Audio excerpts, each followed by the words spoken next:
Ladies. That took away my concern about whatever happened to Scoot, because we didn't finish that part. Mossy lived happily ever after, but what of Scoot? It's always the male that gets left out. And Carrie has again proven that he's not capable of joining that beautiful choir. You guys did amazing. That really lifted my day. I thank you for that. I appreciate that very much. I can't promise to stand still today. I'm not feeling very fixed.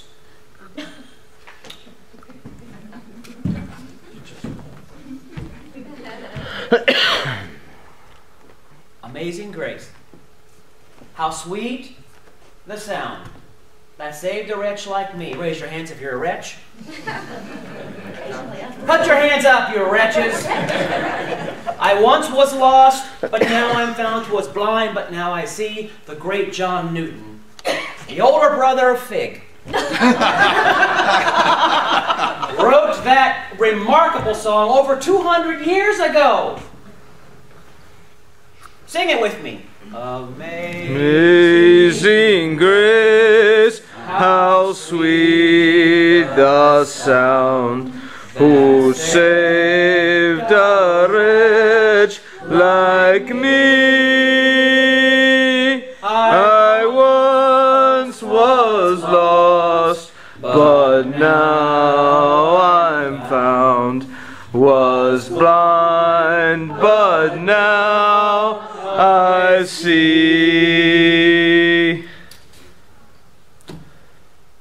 You know, that song is sung at the funerals of presidents. That song is sung at the funerals of the homeless. That song is used to encourage and embolden and enliven and give hope in marches of all kinds. Churchgoers and heathen alike know the words to this song. This song brings hope and joy and encouragement where there often is none. It is said that John used to work on a slave ship. And that one night, legend has it, he went down below for a break, and just as he did, a wave carried one of the African-American slaves overboard to his or her death. That was the one who had replaced him. This began his personal journey on lostness and being found and wretchedness. And the concept of grace is not unique just to God. But today we'll try and limit our talk to that aspect of grace. Raise your hands if you feel you have been the recipient of grace. I know I have. On many occasions, grace prevailed where justice should have occurred. I'm still looking over my shoulder for justice in some areas of my life. How many of you have seen the play or the movie or read the book Les Miserables? How many of you feel like you are the miserable one? Sentenced to a 19-year term of hard labor for the crime of stealing bread, Jean Valjean gradually hardened into a tough convict. No one could beat him in a fist fight. No one could break his will. At last, Valjean earned his release. Convicts in those days had to carry identity cards. Sounds like sex offenders today having to register. However, no innkeeper would let a dangerous felon spend the night. For 4 days, Valjean wandered the village roads, seeking shelter against the weather until finally a kind bishop had mercy on him. That night, Jean Valjean lay still in a very comfortable bed until the bishop and his sister drifted off to sleep. He rose from his bed, rummaged through the cupboard of the family silver, and crept off into the darkness. The next morning, 3 policemen knocked on the bishop's door with Jean Valjean in tow. They had caught the convict in flight with the purloined silver, and they were ready to put this scoundrel back in chains for life. The bishop responded in a way no one, especially Valjean, expected. "So here you are," he cried. "I'm delighted to see you. Had you forgotten that I gave you the candlesticks as well? They're silver, just like the rest, and worth at least 200 francs. Did you forget to take them?" Jean Valjean's eyes opened very wide. He was now staring at the old man with an expression no words can convey. Valjean was no thief, the bishop assured the policeman. This silver was my gift to him. When the policeman withdrew, the bishop gave the candlesticks to his guest, who was now speechless and trembling, and he says, "Do not forget, do not ever forget, that you have promised to use the money to make yourself an honest man."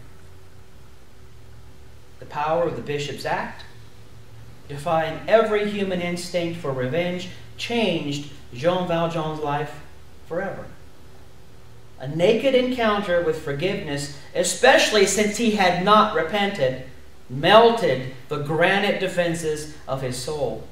He kept the candlesticks as a precious memento of what grace can do, and dedicated himself from that moment on to helping others in need.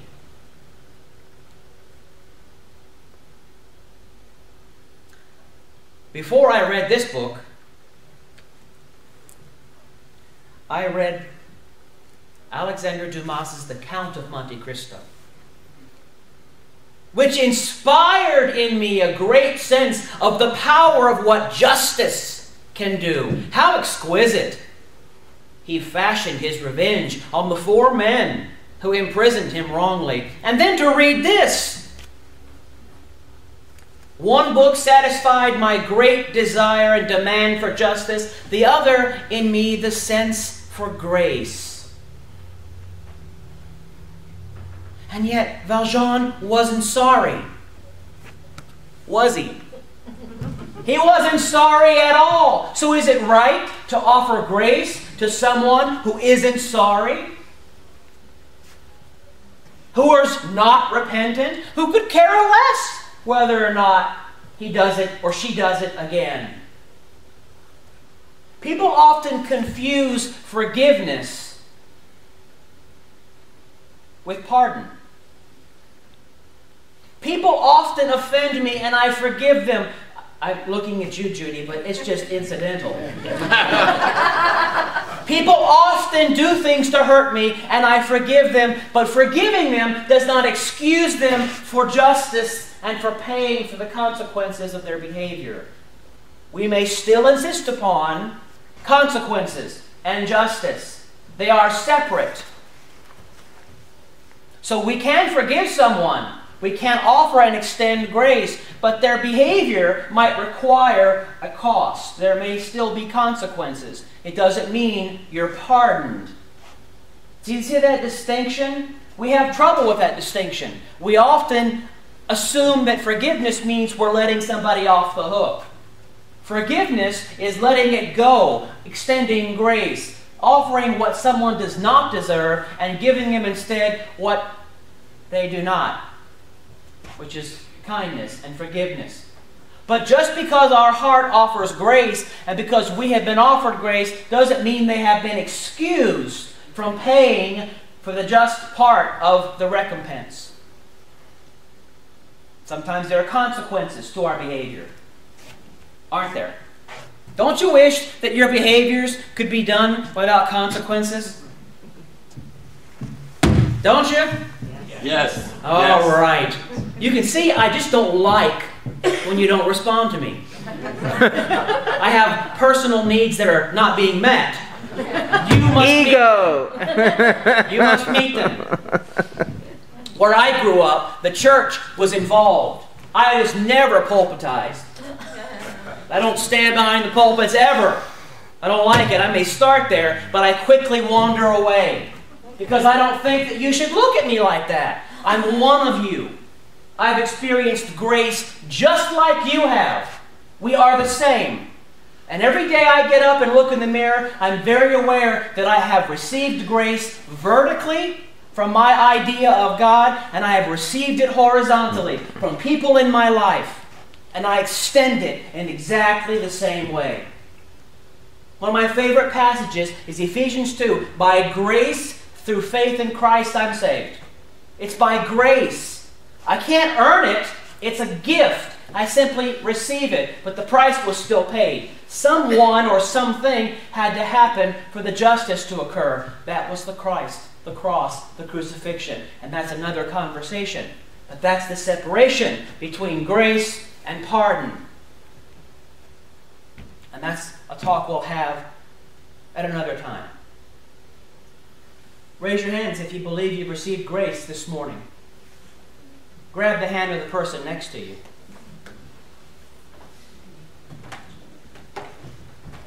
In the last 30 seconds, we're going to just be quiet.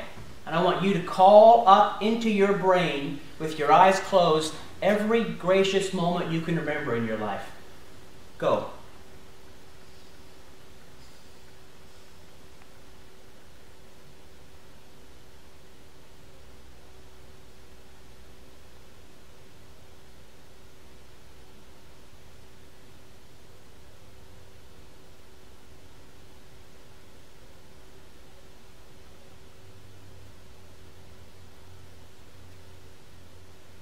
Thank you for extending me the grace.